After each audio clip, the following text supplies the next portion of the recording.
Hello, and welcome to the RealClear Politics Takeaway for Tuesday, November 16th. I'm Tom Bevan, co-founder and president of RCP. And I'm Carl Cannon, Washington Bureau Chief. Mr. Cannon, we had President Biden sign his infrastructure bill yesterday to big fanfare. We had the Kyle Rittenhouse jury get the case, basically. They're deliberating today.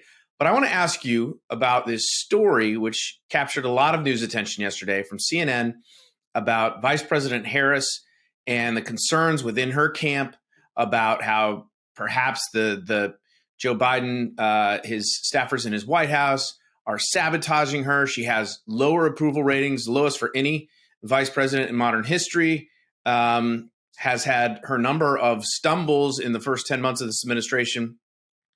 You've covered Washington for a long time, Carl. What does this say when a story like this comes out and you have multiple people going, some on the record, some off the record, but pushing back from the vice president's corner? This is not very usual. You have to go back to Dan Quayle's vice presidency, in my mind, to see anything quite like it.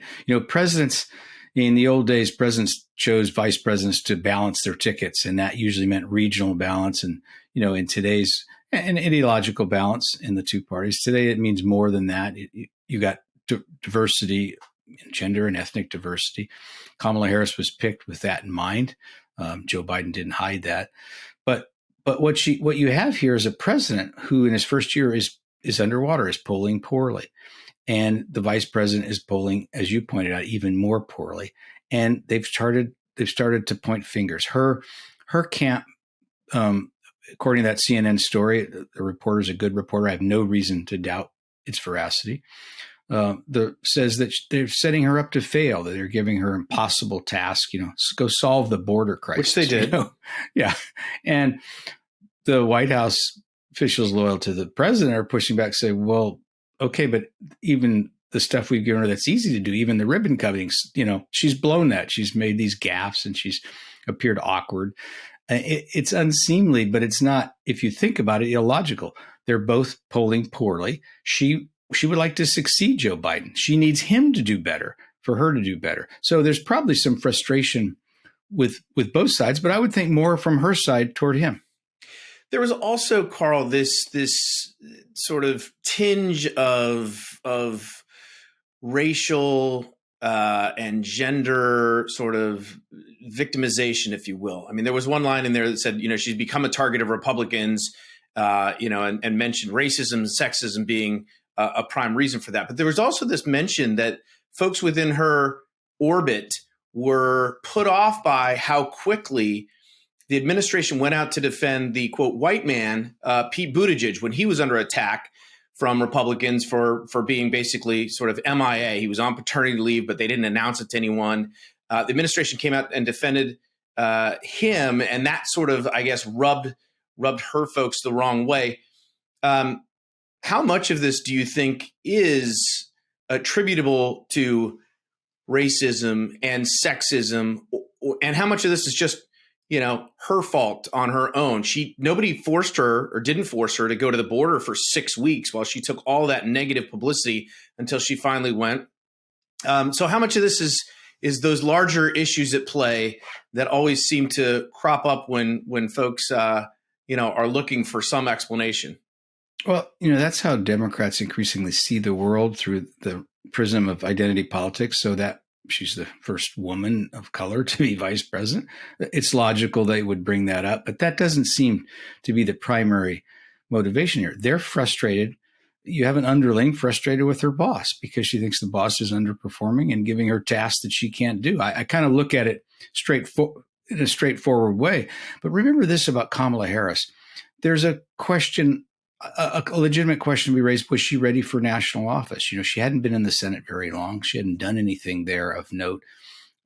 She was, you don't want to use this language because she's obviously a talented person, but Biden had said he was only going to pick a woman. So to say this an affirmative action hire isn't a slur. Biden admitted that. And then after the trouble, the race riots and trouble last summer, it was clear that he didn't want to pick a white woman. So Kamala Harris is sort of the last person standing with these criterion. And she ran for president herself, Tom. You remember that. And she had this amazing role.